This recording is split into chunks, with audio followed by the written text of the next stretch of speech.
नमस्कार, मी अविनाश चिलेकर, ज्येष्ठ पत्रकार, पिंपरी चिंचवड.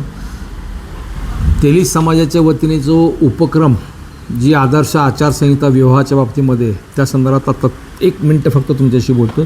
संताजी सेवा प्रतिष्ठान आणि प्रदेश तेली महासंघ यांनी एक आवाहन केलं होतं मध्यंतरी.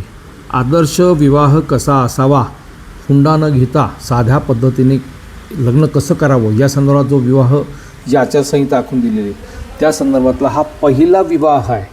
त्याच्यामध्ये श्रेया संजीव कर्डिले पिंपरी चिंचवडच्या आणि स्वरूप सुहास कहाणे जुन्नर ह्या दोघांचा विवाह होतो आहे. दोघांना माझ्या हार्दिक शुभेच्छा आहे. आणि मुळात हा विवाह हा आदर्श आचारसंहितेमध्ये होतो आहे, म्हणून त्यांच्या माझ्या खूप शुभेच्छा. आणि समाज बांधवांना विनंती आहे, आव्हान आहे, या पुढच्या काळामध्ये आपणही अशाच पद्धतीने विवाह साजरा करावा.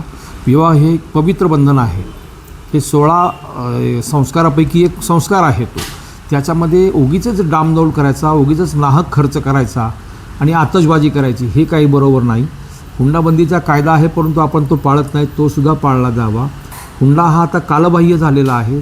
मुलं आणि मुली दोघंही संस्कारक्षम असतील, शिक्षित असतील, कर्तृत्ववान असतील, तर ते फक्त पुरेसं असतं. त्याच्यावरतीच आपण, मला वाटतं, समाज बांधवांनी ह्याच्यावरती विचार करायला पाहिजे. या पुढच्या काळामध्ये अशा पद्धतीने साध्या पद्धतीने हुंड्याशिवाय विवाह होतील अशी अपेक्षा करतो. आणि श्रेया आणि स्वरूप या दोघांनाही खूप शुभेच्छा. तुमचा आदर्श राज्यभरातील तेली समाज बांधव घेतील अशी अपेक्षा व्यक्त करतो. धन्यवाद.